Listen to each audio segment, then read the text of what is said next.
আমি সম্প্রতি গিয়েছিলাম আমেরিকা সফরে। সেখানে নিউ ইয়র্কে একটা বক্তব্য রাখতে গিয়ে আমি বলেছিলাম,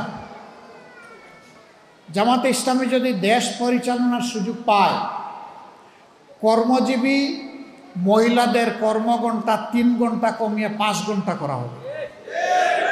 আরে যাই বলছি, বাংলাদেশের বঙ্গোপসাগরে জোয়ার শুরু হয়ে গেছে, চতুর্দিকে সমালোচনার ঝড়। হায় হায়, কি বলল জামাতের আমির সাহেব, এখন তো আর মহিলারা কোনো কাজই পাবে না। যারা বিভিন্ন কাজে নিয়োগ করবে তারা বলবে, বাবা আমার এই 5 ঘন্টা দিয়ে 8 ঘন্টার বেতন দিয়ে আমার তো পোষাবে না, আমার দরকার নাই মহিলা কর্মজীবী, মহিলা কর্মকর্তা আমার প্রয়োজন নেই। কারণ মালিক টাকা খাবে কেন? আরেক দল বলতেছে, যাও মহিলারা একটু রুজি রোজগার করতো, রাস্তাটা দিলেন আপনি বন্ধ করে। ভাই, একদিনে সব কথা বলা যায় না। বিবেচনা না করে, চিন্তা না করে এই কথা বলি নাই। আপনি কি আরেকটা মিটিংয়ে একজন প্রশ্ন করছে ভার্জিনিয়ায়, যে আপনি বলেছেন মহিলাদের কর্মঘণ্টা কমিয়ে দেবেন, এটা কি বৈষম্য না? আমরা করব 8 ঘন্টা, তারা করবে 5 ঘন্টা। আমি বললাম অবশ্যই বৈষম্য। আসেন দেখি আর কোনো বৈষম্য আছে কিনা। পুরুষরা বাম দিকে বসেছে, মহিলারা ডান দিকে বসেছে। পুরুষদেরকে বললাম, বোনরা আপনারা শুনবেন না এই প্রশ্ন। পুরুষদেরকে বললাম যে আগামী 1 বছরের ভিতরে পেটে বাচ্চা নেবেন এমন 2-1 জন পুরুষ থাকলে হাত তুলে। কেউ তো আর হাত তুলে না, সবাই হাসে আর নিচের দিকে মাথা দেয়, বুঝছে যে আমি কেন প্রশ্ন করছি। আমি বললাম এটা পারবেন না? কয় না না, এটা পারবো কীভাবে? আমি বললাম আচ্ছা ঠিক আছে, বাচ্চা নিতে পারলেন না, আপনার স্ত্রী যে বাচ্চাটা জন্ম দিবেন ওকে একটু বুকের দুধ খাওয়াবেন 2 বছর, যারা তারা একটু হাত তুলে, নিজের বুকের দুধ। এখন দেখি আবার কেউ হাত তুলে না। আমি বললাম এটা কি বৈষম্য না? একজন পেটে গর্ভধারণ করলো, এরপরে বুকের দুধ দিয়ে বাচ্চাকে বড় করলো, আপনি কিছুই করলেন না, এটা কি বৈষম্য না? তো সে সব কিছু করবে, আবার প্রফেশনাল লাইফে এসে আপনার মতো 8 ঘন্টা কাজ তাকে করতে হবে, এইটাই বৈষম্য। এখন বলবেন যে শিল্প মালিক বাঁচবে কেমনে, সরকারের কাজ হবে কেমনে? অবশ্যই হবে। যে জাতি তার মাকে সম্মান করে, আল্লাহ সেই জাতিকে সম্মানিত করেন। চোররা চুরি করে সমাজ থেকে পকেট কেটে লুণ্ঠন করে যেই টাকা নিয়ে যায়, সেই টাকা যদি ফেরত আসে, সেই টাকা যদি সদ্ব্যবহার করা যায়, মায়েকে রানীর মর্যাদায় প্রতিষ্ঠিত করা হবে ইনশাআল্লাহ। কার গায়ে জ্বললো আর কার গায়ে জ্বললো না এটা দেখার সময় আমাদের নেই। মারা 5 ঘন্টা কাজ করে 8 ঘন্টার বেতন পাবেন ইনশাআল্লাহ। তবে সেই 3 ঘন্টার বেতন শিল্প মালিকদেরকে দিতে হবে না, এটা দিতে বাধ্য থাকবে সরকার। একটা সমাজের ভিত্তি হচ্ছে পরিবার। পরিবার যে সমাজের সুন্দর, সেই সমাজ সুন্দর হয়। পরিবার যেখানে এলোমেলো, সেই সমাজ ধ্বংস হয়ে যায়। আমরা আজকে ধ্বংসের মধ্যে পড়ে গেছি, এই সমাজকে ধ্বংসের হাত থেকে উদ্ধার করতে হবে ইনশাআল্লাহ। আমরা একটা কল্যাণ রাষ্ট্র করতে চাই। সরকার সবার কাছ থেকে ট্যাক্স নেয়, সরকারের দায়িত্ব হলো সমাজের চাকা চালু রাখা। সরকারের দায়িত্ব হচ্ছে ওই সমস্ত মাদের বাকি 3 ঘন্টার বেতন পরিশোধ করা। কল্যাণ রাষ্ট্র যেদিন কায়েম হবে ইনশাআল্লাহ, পর্যায়ক্রমে এই দেশ সেই জায়গায় গিয়ে উপনীত হবে। প্রথম দিনই হবে না, নিশ্চয়ই একথা জনগণ বুঝে। জনগণের ধৈর্য এবং সহযোগিতা আমাদের লাগবে। জনগণের যদি আন্তরিক সহযোগিতা এবং ধৈর্য পায় ইনশাআল্লাহ তা হবে। বলবেন ঠিক আছে, বেতন না হয়ে দিলেন, 3 ঘন্টা যে খালি হয়ে গেল, সেই কাজের গ্যাপ কিভাবে পূরণ হবে? দুনিয়ার বহু দেশে পার্ট টাইম সরকারি জব আছে। অনেক মহিলা 8 ঘন্টা সময় দিতে পারবে না, বাসার বাইরে তার বাচ্চা আছে, সংসার আছে, এই জন্য জব ছেড়ে দেয়। তারা যখন দেখবে 3 ঘন্টারও আমার একটা সুযোগ আছে, বলবে ঠিক আছে, সেই 3 ঘন্টা আমি আমার প্রয়োজন পূরণ করে আসি। এখানে জব আরও বেড়ে যাবে, একজনের সাথে আরও 1/2 জন যুগ হয়ে যাবে। সুতরাং আগে যদি 100 জন জব পেয়ে তাকে এখন 150 জন পাবে ইনশাআল্লাহ। এইভাবে জবের সংখ্যা বেড়ে যাবে। কিন্তু আমরা কোনো মাকে কাজ করতে বাধ্য করব না। যার প্রয়োজন আছে, যোগ্যতা আছে, কাজ তার হাতে সম্মানের সাথে তুলে দেব। তার নিরাপত্তা কর্মক্ষেত্রে বিধান করা হবে ইনশাআল্লাহ। আবার মহিলাদের মাঝে, নারীদের মাঝে কেউ যদি বলেন যে আমি 8 ঘন্টা কাজ করেই 8 ঘন্টার বেতন নিতে চাই, তাকে সম্মানিত করা হবে বাড়তি ইনশাআল্লাহ। তিনি যে সম্মানটা দেখালেন রাষ্ট্রকে, এই জন্য তাকে সম্মানিত করা হবে। সম্মানিত করার বহু রাস্তা খোলা আছে।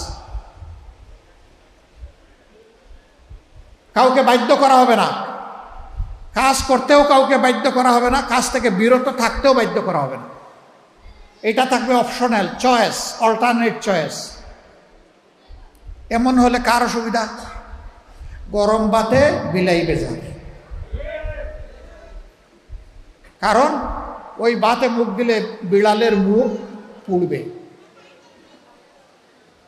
আমরা ঘুণে ধরা সমাজের আমূল পরিবর্তন চাই। একটা ঝাঁকুনি দিয়ে সমস্ত ময়লা আমরা ঝরাই দিতে চাই ইনশাআল্লাহ, বিইজনিল্লাহ। আমরা পারবো না, আল্লাহ যদি আমাদেরকে তৌফিক দেন ইনশাআল্লাহ আপনাদেরকে সাথে নিয়ে আমরা পারবো। আজকে মায়েদের ব্যাপারে এই কথা বলার আমার উদ্দেশ্য ছিল। আপনারা কি খুব কষ্ট পেয়েছেন? এখন বলবেন আমাদের থাকলোটাকে গেল তো, সব গেল, সব তো ওনাদেরকে দিয়ে দিলেন। যেই স্বামী তার স্ত্রীকে রানীর আসনে প্রতিষ্ঠিত করে সেই স্বামী রাজা হয়, আর যেই স্বামী তার স্ত্রীকে অপমান করে সেই স্বামী কামলা হয়। আপনারা রাজা হতে চান না কামলা হতে চান? 2 নম্বর, ওই স্ত্রী যিনি মর্যাদা পাবেন, সম্মানিত হবেন, তিনি চিন্তা করবেন আমার যে স্বামী আমাকে এতটা সম্মান দিয়েছে, আমারও দায়িত্ব আছে তাকে সম্মান দেওয়া। সুতরাং এই সংসার শুধু ভালোবাসার হবে না, এই সংসার সম্মানে সম্মানে ভরে যাবে ইনশাআল্লাহ। আমরা সেই পরিবার, সেই সম্মান গঠন করতে চাই। আজকে কি হয়েছে? ওই সম্মান, ওই মর্যাদা, ওই ভালোবাসা না থাকার কারণে সন্তানরা বিপদগামী হয়। পুলিশ অফিসারের মেয়ের হাতে অফিসার নিজে এবং তার স্ত্রী টুকরা টুকরা হয়। যেই পুলিশ অফিসার সমাজের নিরাপত্তা বিধান করবেন, দুঃখজনকভাবে তাকে সেই পরিণতি বহন করতে হয়। এটা কি জন্যে? ওই মেয়ের শিক্ষার অভাব ছিল না, ওই মেয়ের সুশিক্ষার অভাব ছিল। আমরা মায়েদের এই মর্যাদা প্রতিষ্ঠিত করব, সমাজের প্রত্যেকটি শিশুকে সুশিক্ষিত করে ইনশাআল্লাহ। এখন আবার কেউ যদি বলে যে জামাতে ইসলামী সব ঘর খালি করে, এখন তো মেয়েদেরকে দেখি বের করে দিবে, যেভাবে লোক দেখাচ্ছে। তা আগেই বলেছি, যার প্রয়োজন আছে এবং যার যোগ্যতা আছে সে আসবে। যিনি তার কর্মক্ষেত্র হিসাবে বাসাকেই, পরিবারকেই বাছাই করে নেবেন, তাকেও ভিন্নভাবে সম্মানিত করা হবে ইনশাআল্লাহ। তিনি রত্নগর্ভা মা হিসাবে মেডেল পাবেন, সম্মান পাবেন, রাষ্ট্রের পক্ষ থেকে আরো বহু ইজ্জত তিনিও ভোগ করবেন ইনশাআল্লাহ। এ রাষ্ট্রে কেউ বঞ্চিত হবে না, সবাই এই রাষ্ট্রের নাগরিক হিসাবে পরিচয় দিয়ে সম্মানিত বোধ করবে, আনন্দিত হবে ইনশাআল্লাহ, গর্বিত হবে ইনশাআল্লাহ। মাথা ছুটো হবে না, ঠোঁট শুকায় যাবে না, দুনিয়ার কারো সামনে মাথা নত হবে না। সেই জাতিটা আমরা বিল্ড আপ করতে চাই। যুবকরা যারা বিয়ে করেন নাই একটু হাত তোলেন তো দেখি, যাদের বিয়ে বাকি হাত তুলেন। আর এইটা লজ্জার ব্যাপার নাকি? তুলেন, হাত তুলেন, দায়িত্ব আছে না আমাদের? গোটাগালি করা লাগবে না, হাত তুলেন। আলহামদুলিল্লাহ, বিপুল হাত উঠেছে চতুর্দিকে। এখন থেকে নিয়ত করো, ঘরে রানী তুলে আনবা, কামলা তুলে আনবা না। যাকে আনবা তাকে রানীর মর্যাদা দিবা, তাকে গোলাপের মর্যাদা দিবা। মার হক নষ্ট হবে না, স্ত্রীর হক নষ্ট হবে না, সকল হক ইনশাআল্লাহ তোমার পুরুষ উচিত ভূমিকার কারণে প্রতিষ্ঠিত হবে এই পরিবারে ইনশাআল্লাহ।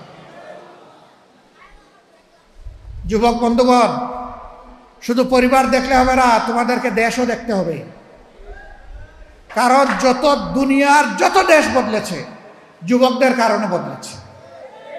এই দেশও গত বছর পরিবর্তন পেয়েছে যুবকদের হাতে। অভিনন্দন, তোমাদেরকে অভিনন্দন। কাজ শেষ হয়নি রে, তোমাদের কাজ শেষ হয়নি, কাজ বাকি রয়ে গেছে। সমাজের আবর্জনা এখনো আছে, সেই আবর্জনা পরিষ্কার করার বিরুদ্ধে আমাদের যুদ্ধ। এই যুদ্ধ করতে যুবকরা রাজি ইনশাআল্লাহ। যে যুবকরা হাত তুললো, মুরব্বীরা দায়িত্ব পালন করবেন, তাদেরকে উপযুক্ত পাত্রে তাদের হাতে তুলে দেওয়ার ব্যবস্থা করবেন ইনশাআল্লাহ। আমাদের যুবকরা চরিত্রবান হয়ে গড়ে উঠুক, আমরা এটা চাই। ডান বাম না চাক, দৌড়াদৌড়ি না করুক, সিরাতুল মুস্তাকিমে চলুক।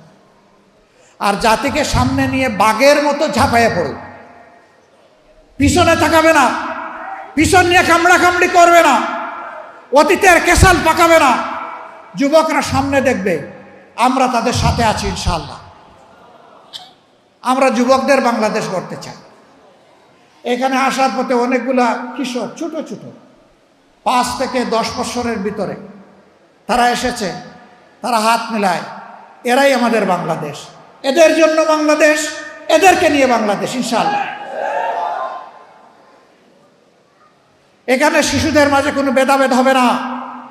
কোন শিশু সম্পদশালী পরিবারে জন্ম নিল আর কোন শিশু দুঃখী পরিবারে জন্ম নিল, একটা কল্যাণ রাষ্ট্র, ইনসাফের পর প্রতিষ্ঠিত একটা রাষ্ট্র এটা দেখবে না। এটা দেখবে সকল শিশুর মানসিক বিকাশ, এই বিকাশের পথে তাকে পর্যাপ্ত শিক্ষা দেওয়ার দায়িত্ব রাষ্ট্রের। এই শিক্ষা ইনশাআল্লাহ সকল শিশুর জন্য নিশ্চিত করা হবে। তাহলে আজকে অনাদরে, অবহেলায়, অযত্নে যেই মেধাগুলা ঝরে পড়ে, স্কুলে যেতে পারে না, গেলেও তার মা বাবা বেতন দিয়ে তার শিক্ষা চালাইতে পারে না, সেখান থেকে সমাজের মণিমুক্তা বের হয়ে আসবে ইনশাআল্লাহ। সেই সব মণিমুক্তা দিয়ে আমরা মালা সাজাবো। আমরা সেই সোনালী সমাজ গড়ার স্বপ্ন দেখি। এই সোনালী সমাজ গড়ার স্বপ্নে সারথি আপনারাও হবেন, এটি আপনাদের প্রতি আমাদের আহ্বান। আমাদের কথা যদি খারাপ লাগে আমাদেরকে বলবেন, যদি ভালো লাগে বিশ্বাস করবেন, তাহলে এটা জনগণকে বলবেন, জনগণের কাছে ইনশাআল্লাহ পৌঁছে দেবেন। আপনারা কি আমার এই অনুরোধটা রক্ষা করবেন? আপনাদেরকে অসংখ্য মোবারকবাদ। 15 নম্বর আসনে আমার প্রিয় সংগঠন আমাকে দায়িত্ব দিয়েছে এখানে আপনাদের প্রতিনিধিত্ব করার আগামী দিনে, যদি আল্লাহ কবুল করেন। আমি আপনাদেরকে কথা দিচ্ছি, আপনাদের সমস্যা নিয়ে আমার কাছে পয়সা খরচ করে যেতে হবে। আমি এবং আমার নিয়োজিত লোক আপনাদের কাছে আসবে পয়সা খরচ করে। এটি হবে আমাদের দায়িত্ব। সমাজের মৌলিক সমস্যাগুলাকে, সমাজের মাঝারি সমস্যাগুলাকে, সমাজের ছোট সমস্যাগুলাকে, এমনকি ব্যক্তি পরিবারের সমস্যাগুলাকে, সেটা জানা হবে আমাদের দায়িত্বের অন্তর্ভুক্ত। আমরা জানার পরে তার অগ্রাধিকার নির্ধারণ করব, কোনটা আগে বাস্তবায়ন হওয়ার দাবি রাখে, কোনটা পরে দাবি রাখে। অগ্রাধিকার সাজিয়ে আপনি যে আমাকে দায়িত্ব সমঝাই দিলেন, আপনাকে নির্ধারিত সময়ের ভিতরে জানিয়ে দেওয়া হবে এই কাজটি আপনার ন্যায্য পাওনা ছিল, এটা হয়েছে, এইটা আপনার ন্যায্য নয়, এটা হবে না, এটা অন্যজনের ন্যায্য, তার পাওনা তাকে সমঝে দেওয়া হয়েছে। এই কাজটা আপনার ন্যায্য, কিন্তু এটা এখন আমরা করতে পারি নাই, এটা আন্ডার প্রসেস। আপনি আশা করি এতদিনের মধ্যে আপনার এই কাজের রেজাল্ট আপনি পাবেন। তাহলে একটা মানুষ অনিশ্চয়তায়, হতাশায় ভুগবে না, তার একটা আস্থা থাকবে যে আমার ওই সময় ফলটা পেকে আমার হাতে আসবে, আমি আমার ফলটা পাবো ইনশাআল্লাহ। আমরা সেইভাবেই আমাদের সমাজকে শুধু 15 নম্বর আসন না ভাই, 56,000 বাংলাদেশ মাইলের বাংলাদেশকেই আমরা করতে চাই। একা একটা আসন কি আলাদা হয়ে যাবে? সারা বাংলাদেশ যেমন হবে 15 নম্বর তেমন হবে। অসংখ্য সমস্যা এখানে আছে, আমি ঘুরে ঘুরে বোঝার চেষ্টা করছি, আপনাদের থেকে শোনার চেষ্টা করছি। মিটিংগুলার মাঝখানে যাদের সাথে বসার সুযোগ পাই তাদেরকে জিজ্ঞেস করি কি কি বিষয় বলেন, শুনি, এরপরে নিজের চোখ দিয়ে ওগুলো দেখার চেষ্টা করি, নিজের বিবেকের সাথে মিলানোর চেষ্টা করি। আমি মানুষটা অমর নয়, মরেই তো গেছিলাম 19 জুলাই। আল্লাহ আমাকে সেকেন্ড লাইফ দিয়েছেন, আলহামদুলিল্লাহ। আপনারা দোয়া করেছেন, আমি আপনাদের কাছে কৃতজ্ঞ ঋণী। দোয়া করবেন, হায়াত আল্লাহ যতটুকু দিবেন সেই হায়াতটা যেন মানুষের কল্যাণে হয়। আপনারা একটু দোয়া করবেন তো। আমি কিন্তু আপনাদের কাছে বুট চাই নাই, মন খারাপ করছে? সবাই তো এসে বুট চাই, আমি যে চাইলাম না, এটা কি আমার অপরাধ? কেন আমি চাই নাই জানেন? আমি বিশ্বাস করি আল্লাহ আপনাদের প্রত্যেককে পর্যাপ্ত বিবেক দান করেছেন। কোনটা ভালো, কোনটা মন্দ, কোনটা ন্যায়, কোনটা অন্যায়, আগামীর জন্য কোনটা কল্যাণকর হবে এবং কোনটা কল্যাণকর হবে না তা বোঝার জন্য আমি বিশ্বাস করি আপনারা সকলে যথেষ্ট। এবং আমি এটাও বিশ্বাস করি যে আল্লাহ তাআলা জ্ঞানের নিয়ামত আমার থেকে আপনাদেরকে বেশি দিয়েছে, এটা আমার আস্থা। আপনাদের প্রতি এটা আমার সম্মানবোধ, আমি এটাই মনে করি। এই জন্য আমার চাওয়ার প্রয়োজন নেই, আপনিই ঠিক করবেন আগামী দিনে আপনি কাকে আপনার আমানত সমঝাবেন। আল্লাহ আমাদের সবাইকে আগামী দিনে সঠিক সিদ্ধান্ত নেওয়ার তৌফিক দান করুন। আমরা এই কয়টা মানুষ সিদ্ধান্ত নিলে হয়ে যাবে না, তো গোটা সমাজের সহযোগিতা লাগবে।